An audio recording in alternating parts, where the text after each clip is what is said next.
Irmãos, podem abrir as suas Bíblias no Salmo 119, no texto que foi lido, partindo do verso 137.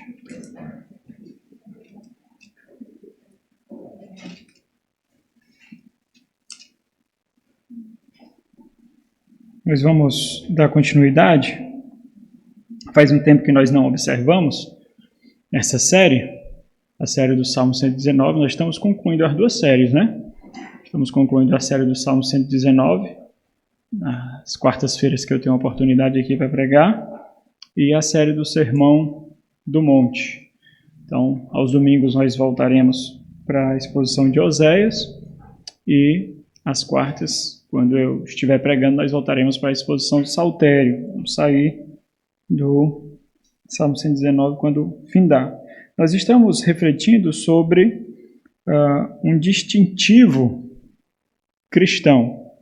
Novas criaturas amam a lei de Deus. Nós temos feito isso através da exposição pausadamente do Salmo 119.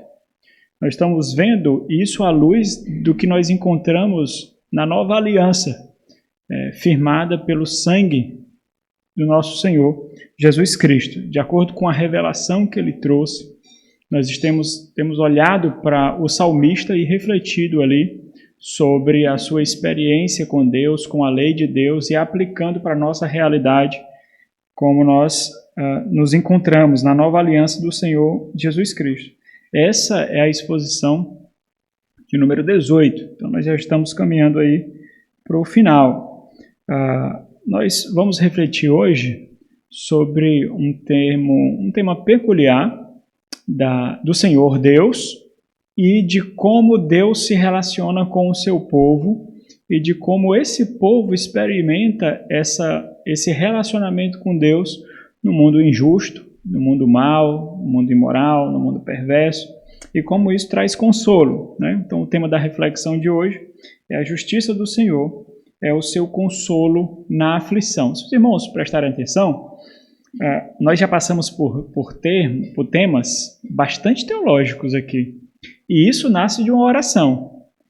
Como é importante nós entendermos de teologia? Como é importante nós entendermos de doutrina? Porque dela nós tiramos a nossa esperança, o nosso consolo, o nosso conforto, nós temos a nossa fé fortalecida. Então, se nós pegarmos aqui um apurado de tudo que já foi tratado, nós vamos perceber que o consolo, a esperança, o fortalecimento da fé, a nutrição do amor, nasce de uma compreensão muito profunda do relacionamento da criatura com o seu Criador, do relacionamento do crente com Deus. E esses temas não surgiriam no nosso meio com muita facilidade.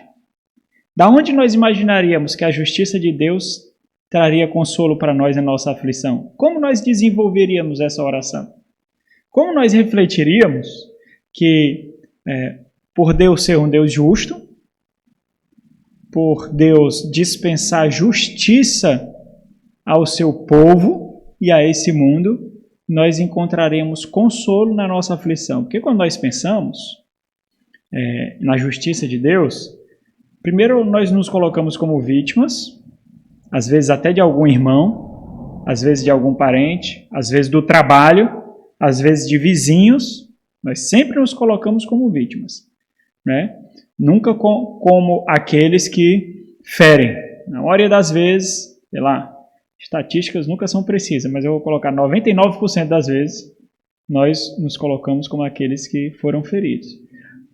Ou nós pensamos assim quando pensamos sobre justiça e nós fazemos orações vingativas, nós fazemos orações antibíblicas.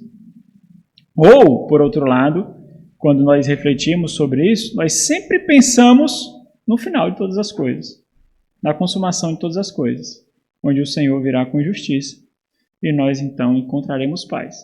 Esse segundo ponto é extremamente verdadeiro, é óbvio, né? Então, isso é um ponto da nossa esperança, é claro. Mas nós não conseguimos desenvolver o fato de Deus ser justo e de derramar sobre o mundo, seja os seus filhos, seja as suas criaturas, a sua justiça, a sua graça, e como isso encontra o nosso coração na aflição, ao ponto de dar consolo. Então, os irmãos, prestarem atenção, quanto mais nós compreendemos de Deus, mais fortalecemos a nossa fé para o dia mau. Isso é teologia maciça. Essa é teologia desenvolvida na fornalha da aflição, entre lágrimas e gemidos. E onde ele encontra esperança? Por conhecer Deus, os atributos de Deus, os vários aspectos do ser de Deus. Ele encontra esperança nisso, meus irmãos. É por isso que nós somos tão fracos na fé. E fraco aqui é o contrário do que o salmista fala. Porque a fraqueza que o salmista vai fazer referência aqui se torna a nossa maior dignidade. Fraqueza aqui eu estou me referindo a sermos débeis na fé. Nós corremos tanto para ganhar o mundo e nos esquecemos de fortalecer a nossa alma, nos esquecemos de fortalecer a nossa consciência com Deus. Aí é difícil, porque quando nós passamos por dificuldade, o que é que nós queremos? Nós queremos pessoas que venham nos trazer palavras de conforto, porque nós não conseguimos sequer digerir aquele momento que nós passamos. E aí nós queremos palavras mágicas, nós queremos passe de mágicas, nós queremos milagres, porque nós não suportamos o fato de passar um dia sofrendo. Nós não suportamos. Porque na nossa dieta espiritual o sofrimento não cabe. A angústia não tem vez. A aflição não tem lugar. Olha como nós somos fracos. Olha como nós somos débeis. O maior gênero que nós encontramos no saltério, entre salmos reais, entre salmos de louvor, entre salmos de lamento, entre os mais diversos tipos de salmo, nós encontramos, em maior parte, nós encontramos os salmos de lamento. São salmos de aflição. São salmos escritos não com tinta, mas com lágrimas e sangue. O mais profundo e mais puro nardo nasce na aflição e da dor. Então, isso deve nos fazer, meus irmãos, refletir a realidade de que nós precisamos buscar menos experiência e mais conhecimento. E à medida que essa experiência ela é enraizada no conhecimento fiel do ser de Deus, nós experimentamos esse conhecimento na nossa vida. O grande problema é porque nós muitas vezes, mesmo em igrejas reformadas, buscamos mais sensações e emoções, porque nós não alcançamos ainda aquele degrau em que o conhecimento mais técnico e teórico fortalece os nossos pés na batalha. Nós não entendemos isso ainda. Nós não entendemos isso ainda. Nós precisamos entender isso urgentemente, porque, caso contrário, nós seremos meio que babás uns dos outros, ninando no berço, ninando na rede, a todo instante. Não pode cair um cisco no olho, não pode cair uma farpa no dedo, não pode pegar uma farpa no dedo, nada pode acontecer, porque parece que o mundo vai ruir. Conhecimentos deficientes fazem crentes fracos, frágeis e débeis. Nós precisamos entender isso. E aí, muitas vezes, vocês não querem ter o trabalho que é necessário de vocês. Vocês têm que mastigar e engolir. Vocês têm que mastigar e engolir. E aí, muitas vezes, a pregação foi difícil. O ensino foi difícil. Quantas vezes vocês encontraram ensinos difíceis no ensino fundamental? Vocês que fizeram faculdades, quantas vezes encontraram ensinos difíceis? Mas para vocês concluírem o curso, vocês tiveram que se debruçar naquele ensino difícil e complexo, porque senão vocês não chegariam lá. A carreira da fé é do mesmo jeito. Do mesmo jeito.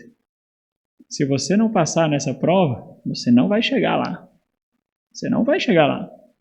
Nós precisamos entender isso. Olha como num salmo,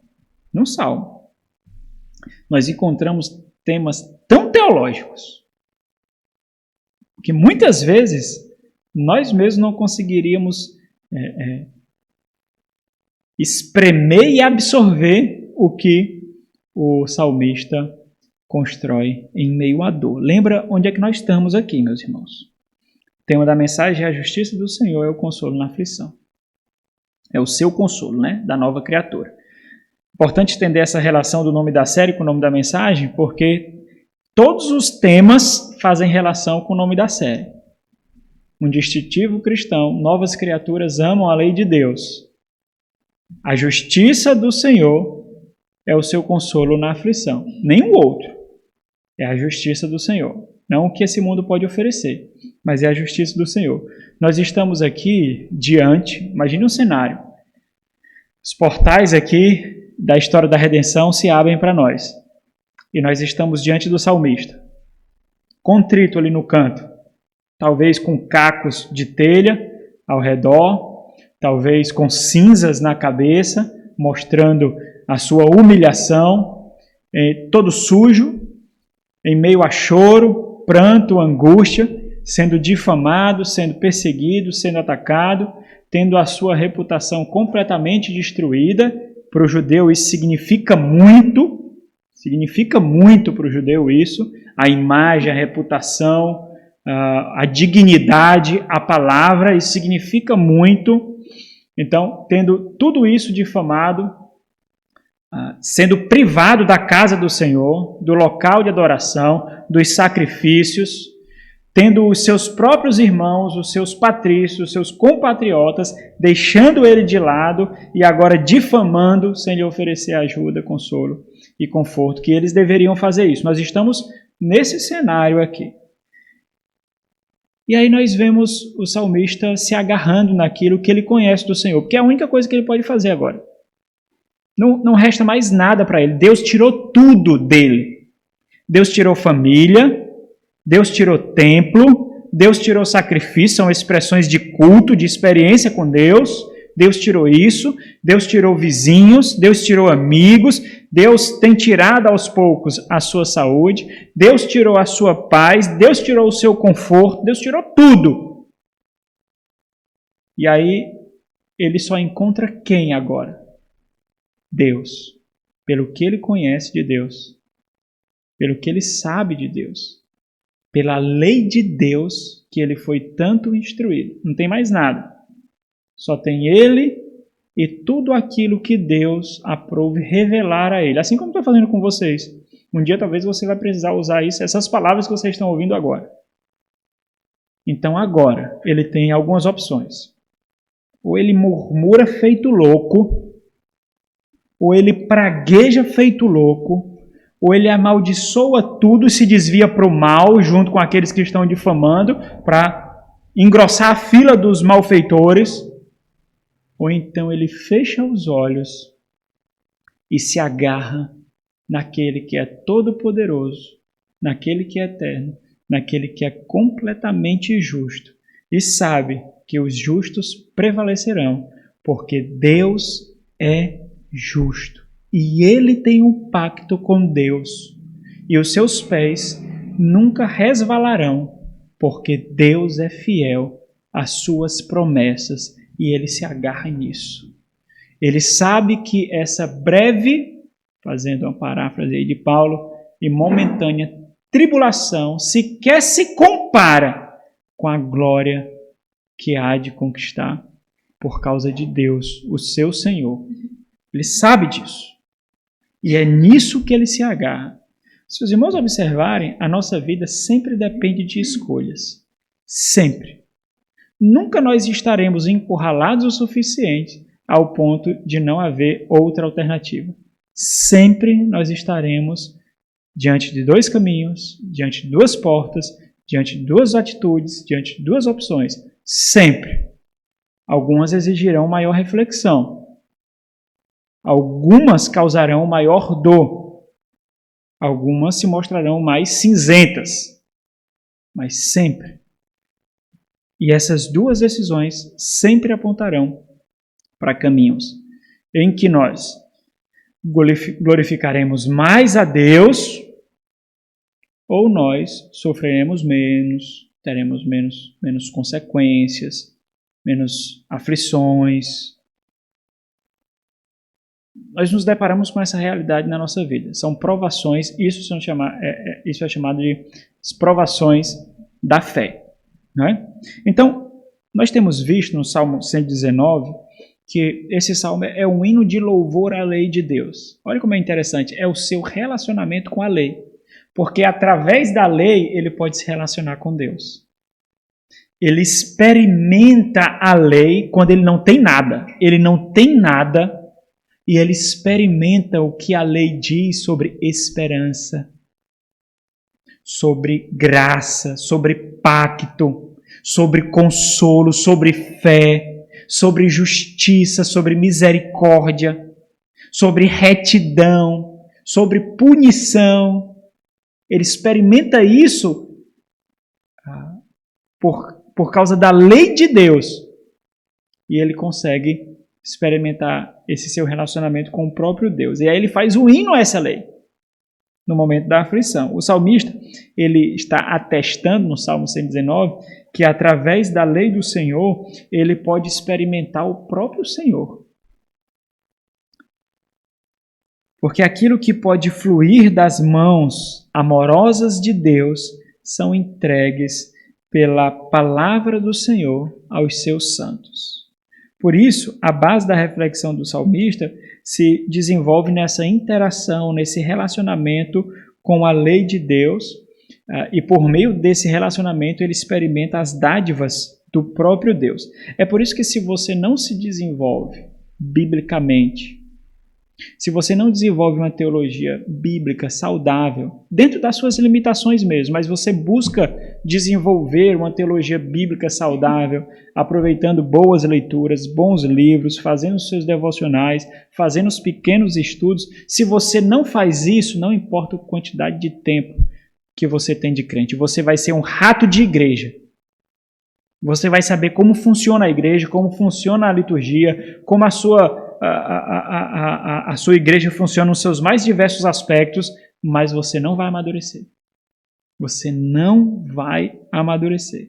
E é justamente por isso que no bloco anterior, do versículo 129 até o versículo 136, a reflexão, a última reflexão do salmista, ele expressou o seguinte: que a palavra de Deus é sua fonte de admiração e iluminação.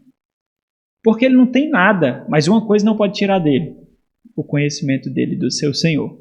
Isso não pode tirar dele. Você vai levar isso no leito de hospital, você vai levar isso para as dificuldades do trabalho, você vai levar isso para o seu quarto, para o seu banheiro, para a sua cozinha, para a sua casa, para os seus vizinhos, você vai levar isso para todo lugar. Isso não pode ser retirado de você. Por quê? Porque é essa palavra viva que vai lhe dar consolo, esperança, conforto, convicção e fortaleza. É essa palavra. Isso não pode tirar de você. Tiraram tudo dele aqui, mas isso não pode ser retirado dele. Tiraram até a experiência em que ele via aquela palavra sendo encarnada, que eram os sacrifícios, que era a sua expressão de culto na antiga aliança. Eram os sacrifícios, mas tiraram isso dele também. Mas aquilo que foi inculcado, Deuteronômio 6, aquilo que foi inculcado, quando ele crescia pelos seus pais, isso não foi retirado dele. E é nisso que ele se agarra. Quantas vezes você despreza isso? Você tem tanto que se agarrar. Quantas pregações estão latejando contra você porque você precisou fazer uso dela e você não fez e blasfemou e murmurou e praguejou? Quantas? Quantas horas sentado aí estão latejando em você, porque quando você teve a oportunidade de mostrar que você absorveu, que você cresceu, que você foi alimentado, você não fez? Quantos? Aí a tempestade passa e vem mais uma carga de doutrina. E quando aparece uma nova oportunidade, mais uma vez, você se mostra débil. Mais uma vez. Porque você realmente não compreendeu. E esse é o grande ponto. Que dessas palavras saem vida. Você não compreendeu. Porque se você compreendesse, você se agarraria nela como se a sua vida, e é isso, dependesse dela. Mas pode prestar atenção que não é assim que você compreende. Muitas vezes, você não deixa de comer, deixa? Deixa não. Você não deixa de trabalhar, deixa? Deixa não. Tirando o Samuel, vocês não deixam de escovar os dentes. Não deixam. Por quê? Porque vem dor, vem consequências, vem morte. Entenda o que eu estou dizendo, meus irmãos. Essa é a intencionalidade de saber ser ouvinte. Você sabe ser ouvinte. É vida, está fluindo vida daqui, desse púlpito, ó, vida. E ela está passando aí. Por que nós não nos agarramos como nós deveríamos? Pastor, eu me agarro. Olha, que já tiveram oportunidades de você demonstrar isso. Você se agarra? Haverão outras oportunidades. Faça essa reflexão. Sem dúvida haverá. Faça essa reflexão. Se você se agarra. Você vai gemer, entenda o que eu estou dizendo. A gente não sabe lamentar não, porque a gente pensa que lamentar é murmurar. A gente não sabe lamentar. No lamento pode gemer. Pode chorar. Mas tudo é regado por esperança. Nunca há um enaltecimento da minha dor. Isso é autocomiseração. Nunca há. Nunca há um fortalecimento da minha dor e um enfraquecimento da esperança. No lamento, nunca há. Quando aparecer essa oportunidade para você, aí eu quero pedir um favor, me procure para você me dizer qual foi a sua experiência. Pode ser pequena, pode ser grande, mas me procure para saber como foi essa experiência. Então a reflexão do salmista no bloco passado é que a sua fonte de admiração e iluminação é a palavra de Deus. Não artistas, não estilo de vida, não tecnologias, é a palavra de Deus que é a sua fonte de admiração. Nós refletimos isso em 3 pontos. Primeiro, ele mostra que o seu coração e a sua mente foi tomado por essa palavra. Foi tomado por essa palavra. Segundo, ele mostra que essa palavra orienta a sua vontade. Por isso que ele eleva petições ao Senhor. E por causa dessa grande admiração, ele vive a sua vida reivindicando honra ao Senhor. E essas últimas palavras do versículo 136, elas são regadas com lágrimas, torrentes, expressando aquilo pelo que realmente vale a pena chorar. Nós não derramamos lágrimas vãs. Tem coisas que vale a pena chorar. São lágrimas que exaltam o nosso Senhor. Mais uma vez, eu não estou falando de super crente aqui, certo?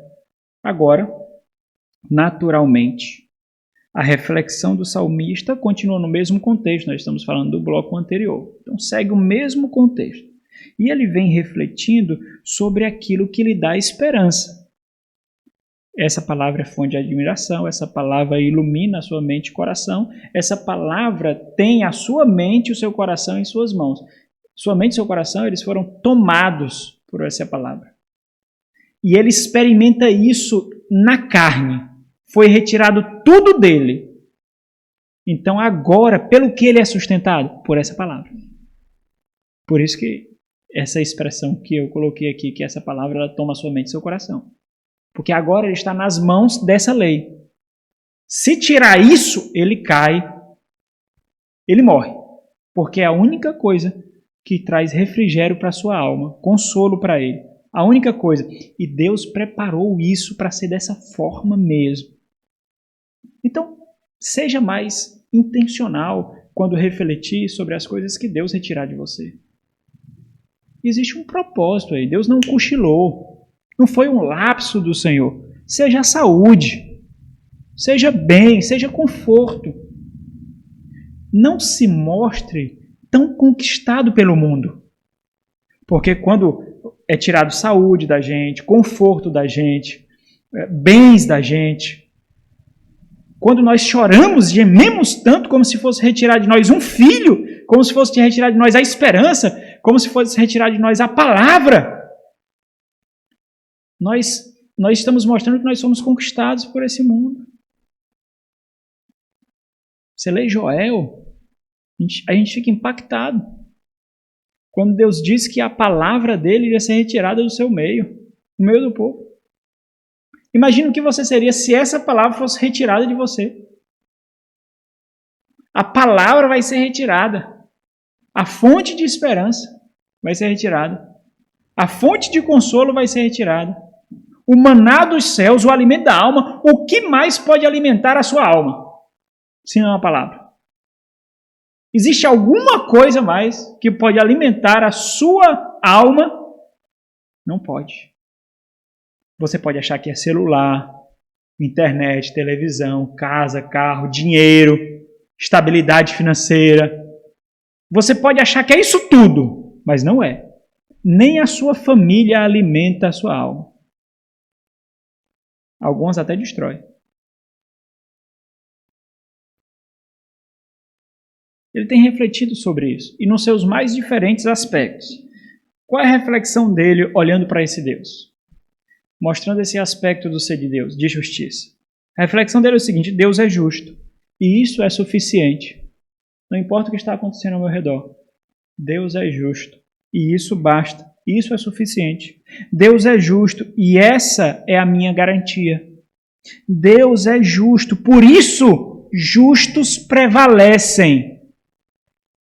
Ele está olhando para o Salmo 1 e Salmo 2, certo? Que são prefácios de todo o saltério. Justos prevalecem, é o que diz o Salmo. Justos prevalecem, por quê? Porque ele é justo.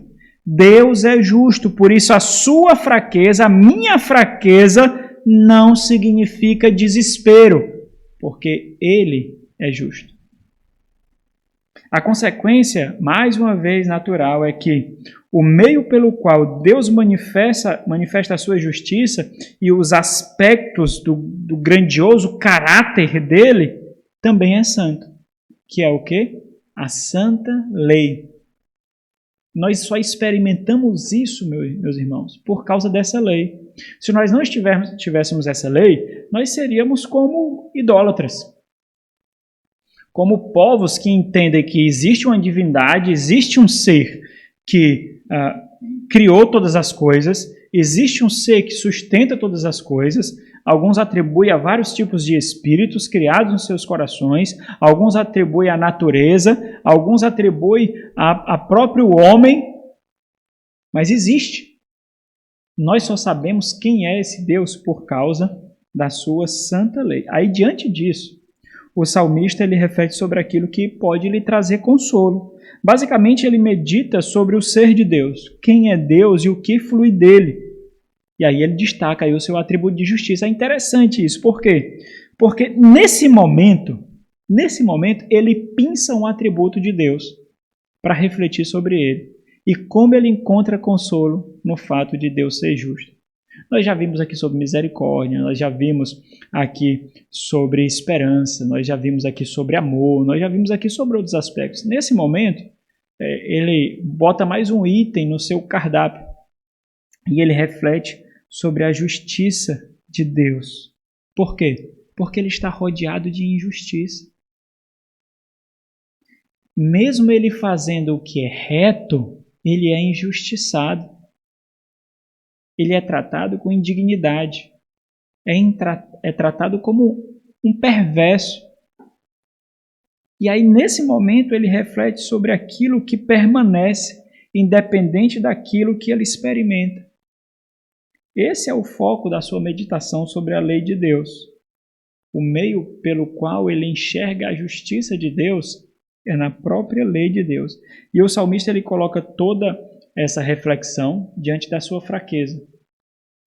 Isso é interessante porque, independente das minhas fragilidades, independente das minhas escorregadas, dos meus vacilos, independente dos meus pecados, das minhas fraquezas, Deus permanece o que é. Deus permanece justo. E a sua justiça sempre prevalece. E ele fez um pacto comigo. Ele me colocou num pacto em que a justiça prevalecerá e me levará junto, e ímpios não prevalecerão. Ele contrasta a justiça de Deus e a fraqueza dele. Ele coloca os dois frente a frente. A murmuração encontraria depressão, desânimo.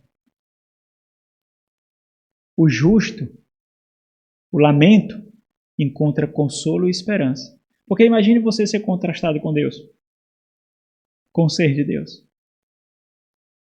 Se você não tiver a reflexão correta de que você está pactuado com Ele, de existe uma aliança que liga vocês, você vai se afundar ainda mais.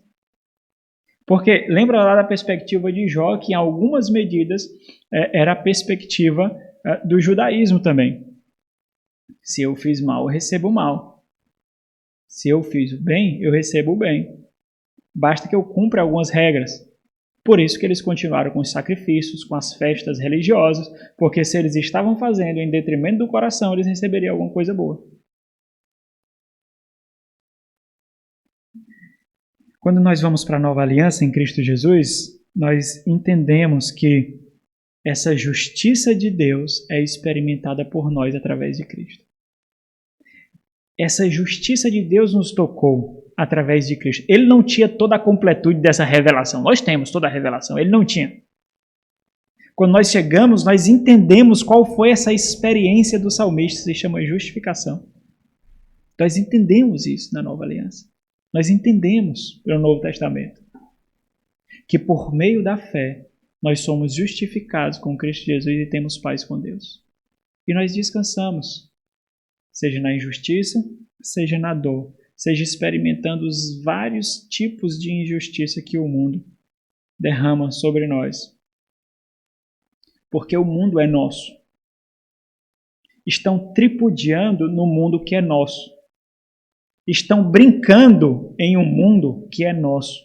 Nós somos os herdeiros. Por isso ele precisará passar por grande purificação, porque do jeito que está não serve para nós. Então eu vou refletir basicamente sobre essas duas realidades. Primeiro, relacionado a Deus, o que Deus é e o que sai dele, e depois relacionado ao próprio salmista. Porque ele faz essa interação de quem é Deus e o que é a palavra de Deus, e quem ele é e o que ele experimenta. Então, e aí o que eu estou fazendo aqui? Eu não vou seguir a sequência aqui do Salmo, porque se eu fizesse isso, eu ia ter que colocar 4 pontos. Então, para colocar só 2, eu peguei todos os salmos todos os versículos que fazem referência a ele, salmista, e coloquei num ponto, e peguei todos os versículos que fazem referência a Deus e a sua lei e coloquei em outro ponto. Porque é essa dinâmica que ele faz. Então não vai roubar o ponto, a essência desse bloco. Ele intercala. Os 2 primeiros versículos não, ele inicia exaltando e depois ele vai intercalando. Quem é Deus, o que é a sua lei, o que ele experimenta, quem ele é. Então ele vai intercalando. Então eu peguei todos aqui. Então vamos refletir 2 pontos. A justiça que consola e a fraqueza que descansa. A justiça que consola, primeiro ponto. Esse primeiro ponto, a justiça que consola, tem o versículo 137, 138, 140 e 142. No segundo ponto, a fraqueza que descansa. É o versículo 139 até o versículo 141 e o versículo 143. Você observa que o 140 está nos dois, porque as duas proposições aí, as duas sentenças desse versículo fazem essa relação da lei de Deus e a experiência do salmista. Então, primeiro ponto, a justiça que consola. E aqui a gente precisa responder algumas perguntas ou fazer algumas perguntas para direcionar a nossa reflexão. Primeiro, quem é aquele em quem nos agarramos? Você sabe quem é? O que você conhece de Deus?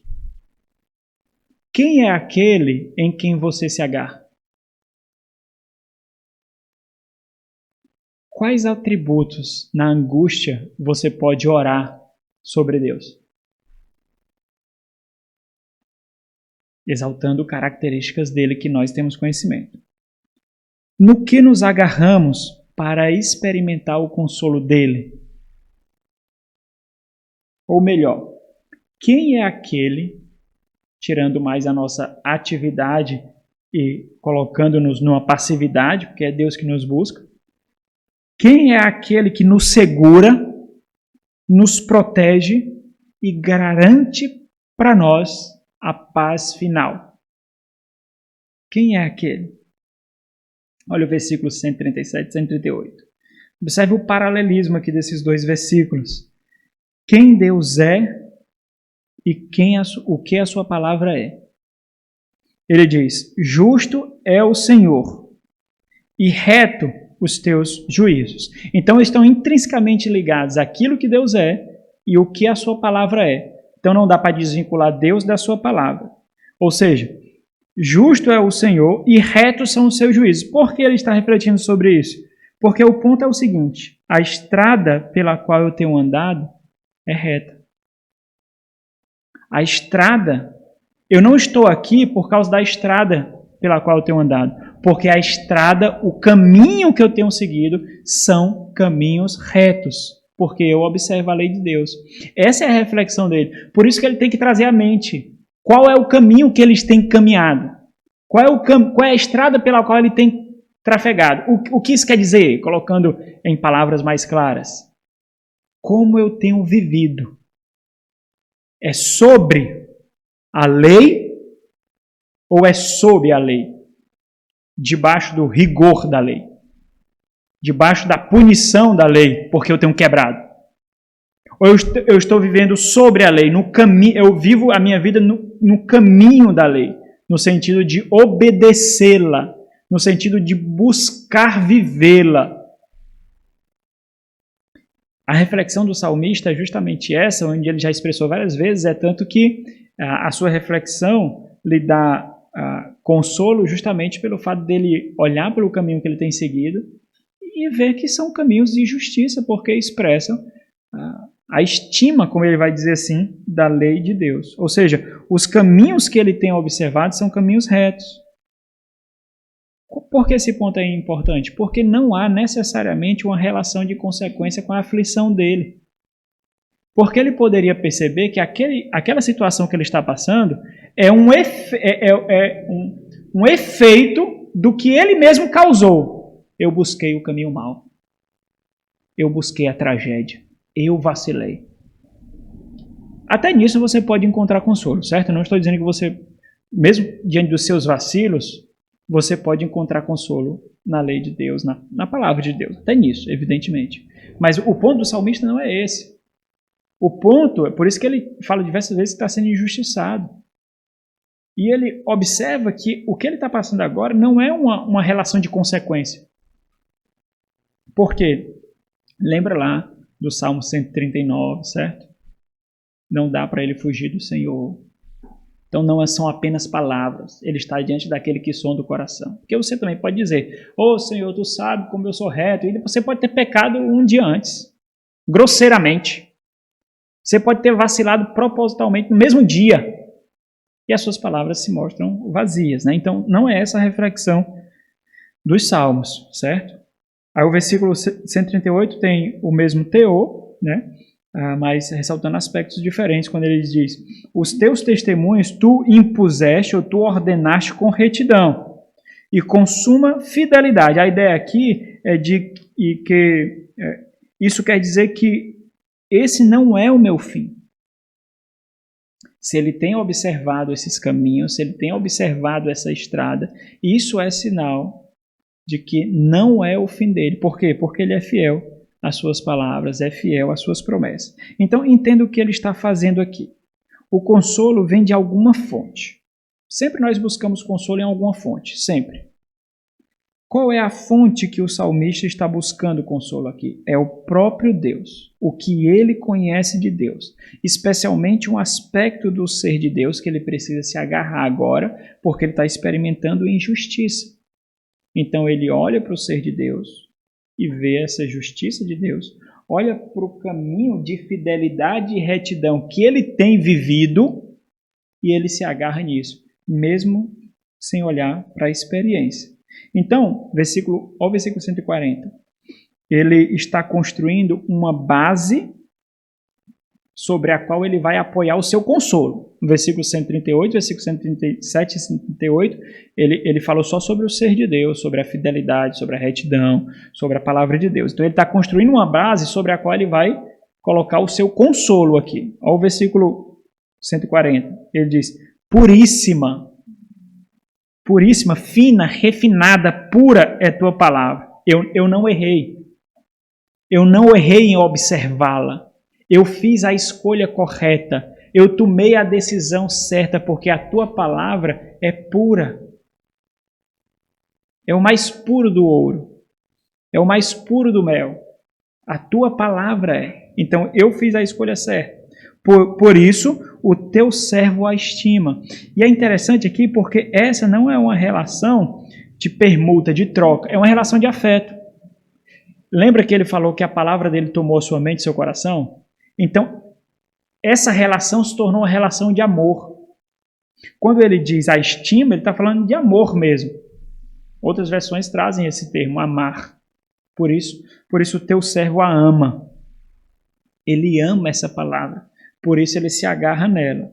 E aí fica mais evidente na meditação do salmista como essa sua reflexão constrói aquilo que agora ele vivencia. Toda aquela situação que ele passa constrói diante dele possibilidades de desesperança e ele medita sobre a lei de Deus, guardando o seu coração, olhando para a palavra de Deus e, evidentemente, para as promessas do Senhor, que permanecerão até o fim. No final, é a justiça do Senhor que prevalece. Nós temos um livro de Apocalipse, meus irmãos, e o gênero apocalíptico da Bíblia, para mostrar que tudo passa. Tudo passa. Nenhuma experiência de desespero, de angústia, dura eternamente para aqueles que estão no Senhor. Nenhuma. Às vezes nós podemos lidar com a doença a vida inteira. Uma doença crônica a vida inteira. Como é que ela passa? Quando nós entendemos os propósitos de Deus nessa doença. Ela permanece. Mas a angústia e a dor que ela causa passa. Você entendeu, você encaixou esse sofrimento, essa dor, dentro do plano de Deus para a sua vida. Você colocou isso. Você demorou, mas você conseguiu encaixar. Você vai se acordar com dores, você vai dormir com dores, você vai ficar desconfortável, mas você vai aprender a não murmurar. Você vai aprender a suportar como um instrumento silencioso e anônimo de exaltação de Deus. E à medida que você fecha a sua boca, à medida que você não reclama com o irmão, à medida que você suporta internamente, está saindo brados de glória para o Senhor, mas ninguém vê. Mas Deus experimenta isso. E você também. Então tudo passa. Passa! Porque você se fortalece. Porque você amadurece. Isso passa e nós temos uma literatura toda e um livro todo para mostrar isso. Tudo passa. Menos o Senhor e a sua palavra. Isso dura eternamente. E é uma eternidade de gozo e consolo.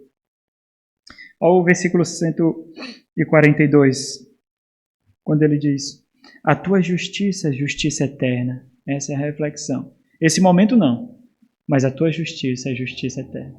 Essas aflições não, essas injustiças não, mas a tua justiça é justiça eterna. E a tua lei é a própria verdade. É interessante, meus irmãos, o que é que ele está fazendo aqui? Ele está orando para Deus, certo? Será que Deus não sabe que a palavra dele, que a lei dele é verdade? É evidente que Deus sabe. Mas o coração dele não pode se esquecer. Ele tem que lembrar o coração dele. Porque imagine a luta aqui nessa agonia, nesse sofrimento. Imagine a luta. Diversas vezes, Satanás no seu ouvido, a própria carne, a ilusão do mundo, os difamadores, o incitando a todo instante, como nós já vimos nesse salmo, para que ele se desvie. Olha o que está acontecendo contigo.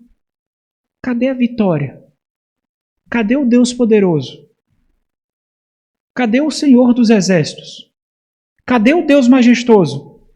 É isso? E ele precisa lembrar: a tua lei é a verdade. A tua justiça é eterna. A tua lei é a verdade. Você acha que Deus vai ficar assim: eu sei, meu filho. Ó, meu filho, eu sei. É minha lei. Por que você está repetindo isso? Eu sei. Fica não. Sabe como é que Deus fica? Deus fica assim: isso, meu filho. Medita sobre isso. É isso mesmo, meu filho. Continua. Repete, meu filho. Repete isso mesmo. Adestra o teu coração. Alimenta o teu coração. Fortalece o teu coração. A minha lei é a verdade. Isso mesmo, meu filho. A minha lei é a verdade. A minha justiça é eterna. Continua, meu filho. É assim. Não se esqueça, meu filho. Nós precisamos. Agora, se você não conhece a Deus, se você não conhece o ser de Deus que Ele revelou a nós, como você vai fazer orações como essa? Você vai ficar dizendo assim: ai, Deus, a minha dor. Ah, Deus, eu estou angustiada. Ah, Deus, eu estou sofrendo. Ah, Deus. Entenda, você pode falar isso. Mas como? Como a sua dor, as suas orações será sem substância? Entenda, você pode falar isso. Não estou dizendo que você não pode. Mas se nas suas orações mais contritas, mais angustiantes, você não conseguir expressar a relação que você tem com seu pai, isso deveria lhe dizer muita coisa sobre esse tipo de relacionamento. Não deveria?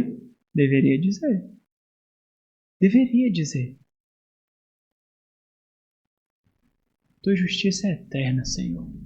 E aí? Cai duas lágrimas. Tua lei é eterna, Senhor.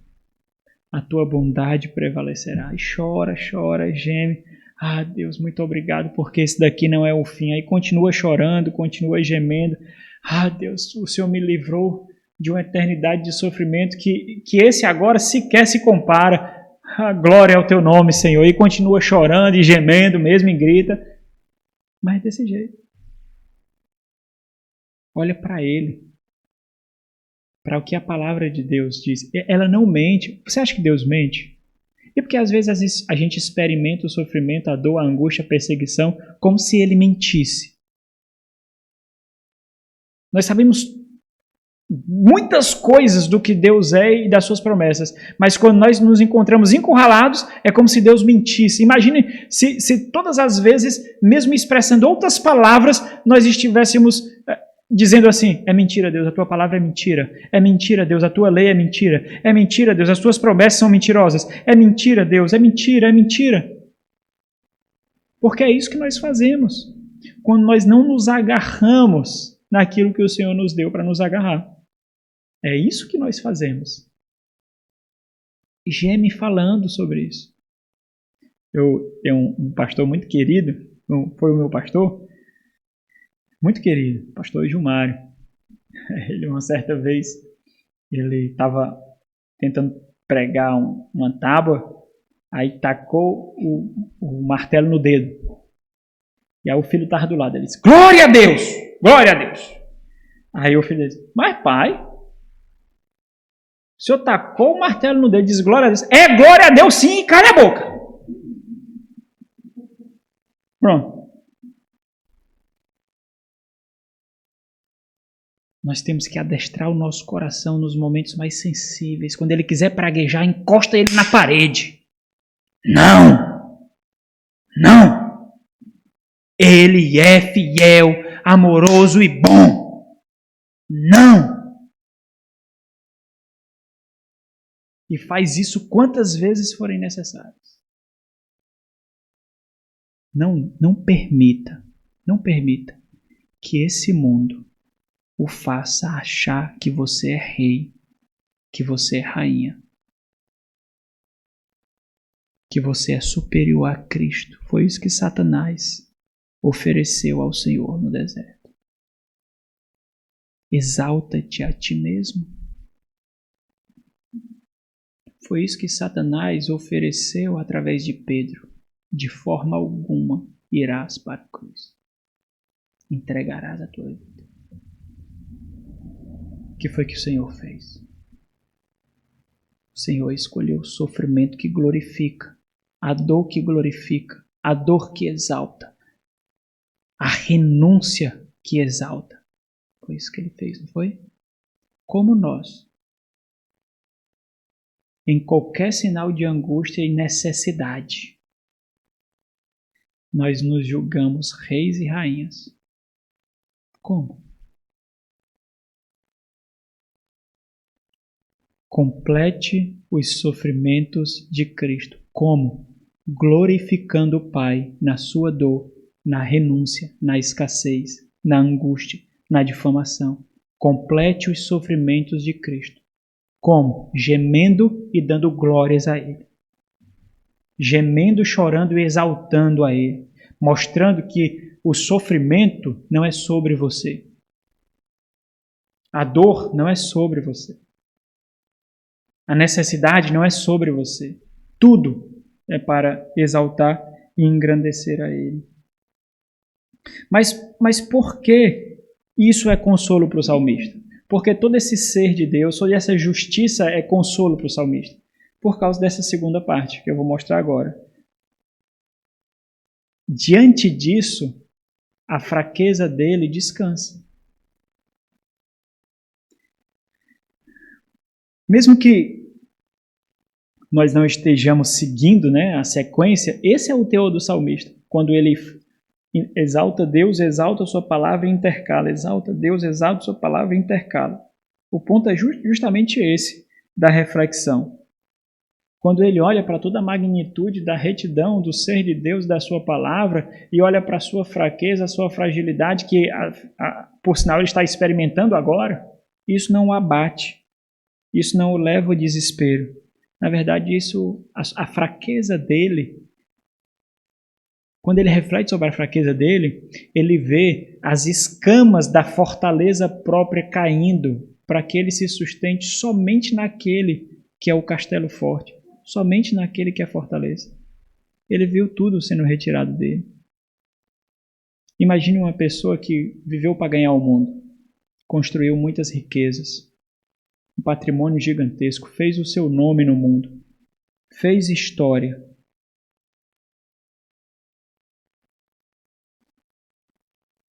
E vírus que ele sequer consegue ver o derriba. Ele contrata os melhores médicos, vai para os melhores hospitais, faz os exames mais caros e de primeira linha, compra os melhores equipamentos, constrói um laboratório em casa, constrói uma unidade de leito em casa, mas ele não consegue reter a vida dele. Ele não consegue reter a vida dele. Ele passou a vida toda construindo um castelo de areia. E agora o vento soprou. E esse castelo de areia, esse castelo de cartas está desmoronando. Ele jogou a vida fora. Ele desprezou a vida dele.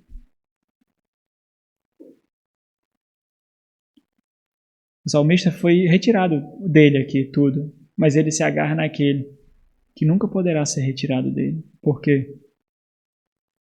Porque nenhum se perderá dele. Porque o bom pastor deu sua vida por suas ovelhas, e ninguém arrebatará de suas mãos. Ninguém. Ninguém. E diante disso tudo, a fraqueza do salmista se torna a sua maior segurança de descanso, porque ele entende, não depende de mim. Não depende de mim. Tudo depende dele. É dele somente. Olha o versículo 139, quando ele mostra que... E é interessante o versículo 139, porque olha como é interessante. Se para alguns a palavra de Deus é a sua maior fonte de esperança, zelo e amor, para outros não significa nada. Nada. Simplesmente não significa nada. Quando diz o meu zelo, a ideia aqui é de paixão intensa e por isso indignação. A minha indignação me consome. Por quê? Porque os meus adversários se esquecem ou não dão atenção à tua palavra. Como eu encontro tanta graça, tanta riqueza, como eu zelo, como eu prezo, como eu encontro essa palavra como instrumento de exaltação ao Senhor. E eles difamam, pisa, e ainda saem ilesos. E ainda saem ilesos. Cometendo injustiças e ainda saem ilesos. Eles estão na bonança. Agora eles estão nas suas casas, com as suas esposas, com as suas músicas, comendo e bebendo. Eu estou aqui no pó. E mais uma vez, nós vemos o versículo 140 voltando à tona. Por isso que ele faz parte dos 2 pontos, quando ele diz puríssima, seguindo a sequência, né? Por isso, puríssima é a tua palavra. E então, está tocando a música aí. E então, nós vemos o contraste aqui, do versículo 141. Versículo 140, seguindo o versículo 141. E aí ele faz a reflexão dele agora. Ele refletiu sobre quem é Deus. Agora, quem é ele? Você sabe quem você é? Não apenas de palavra. Agora ele experimenta realmente quem ele é. Quem você é? A igreja já se viu de instrumento várias vezes para mostrar para você quem você é. Você aceitou esse instrumento para perceber quem você é?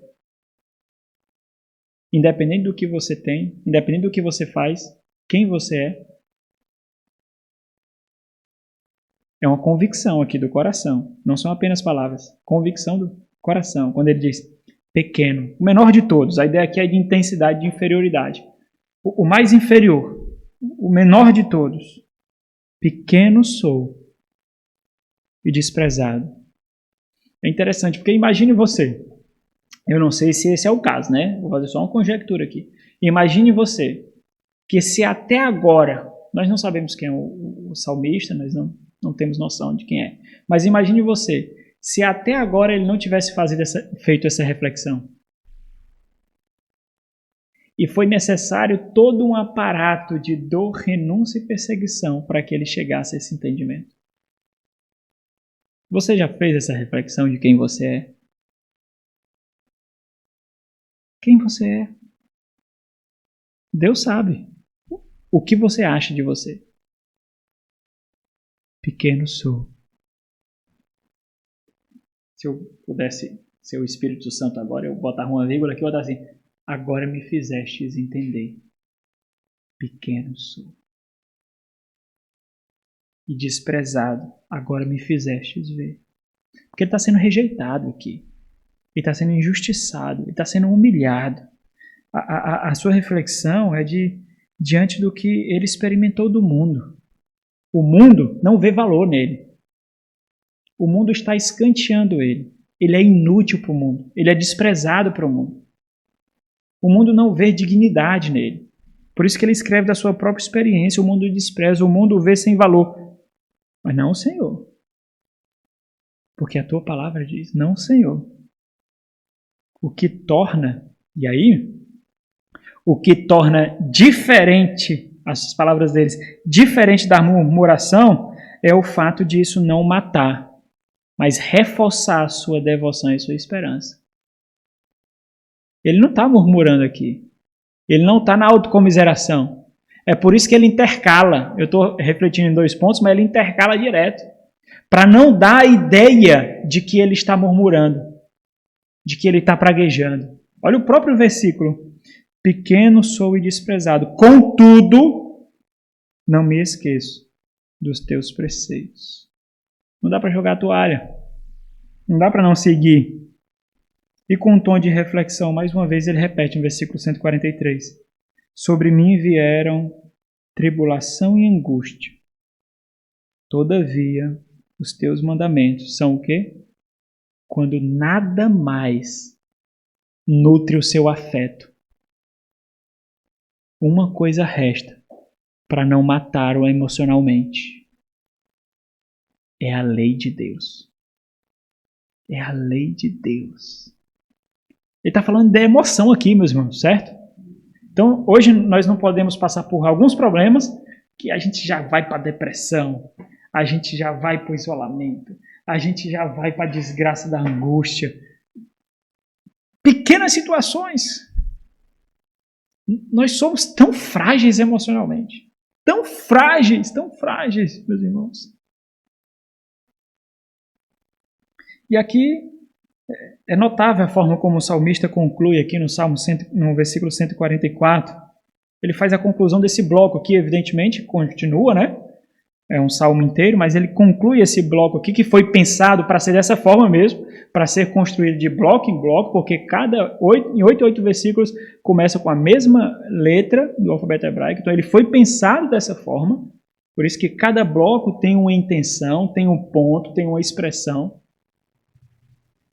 É notável como ele termina, porque, pelo que nós temos visto, a mente e o coração do salmista são encharcados e tomados pela lei de Deus. Você é capaz de olhar para esse salmo e dizer assim, será possível que ele não entende a palavra de Deus? Por que ele pede para entender? Por que ele pede que a palavra o tome? Será possível que ele não é tomado pela palavra de Deus? É óbvio, Deus, que ele é tomado por tua palavra. Mas por que ele continua suplicando por isso? É o medo, meus irmãos.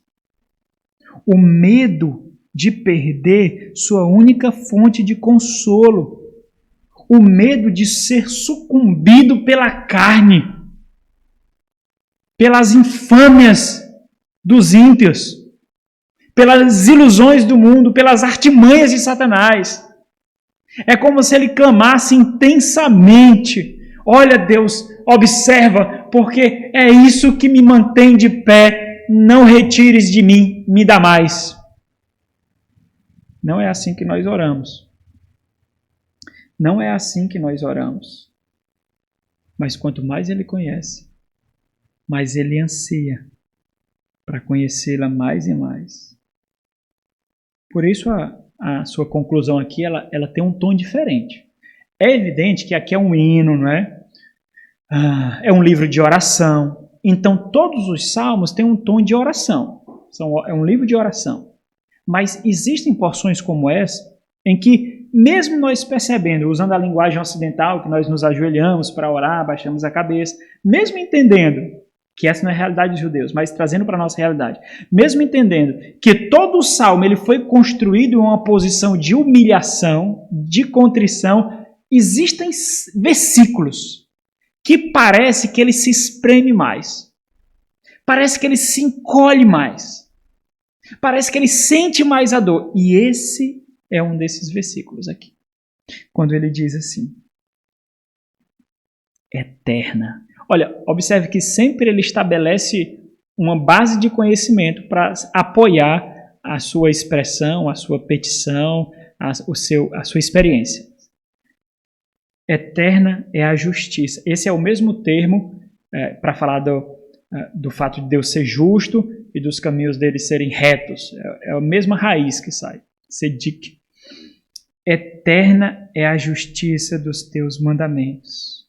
É como se ele dissesse: assim como tu és, Senhor. Que o verso o bloco começa desse jeito e termina da mesma forma, exaltando a justiça do ser de Deus. Eterna é a justiça dos teus testemunhos. Aí ele clama, há uma petição agora.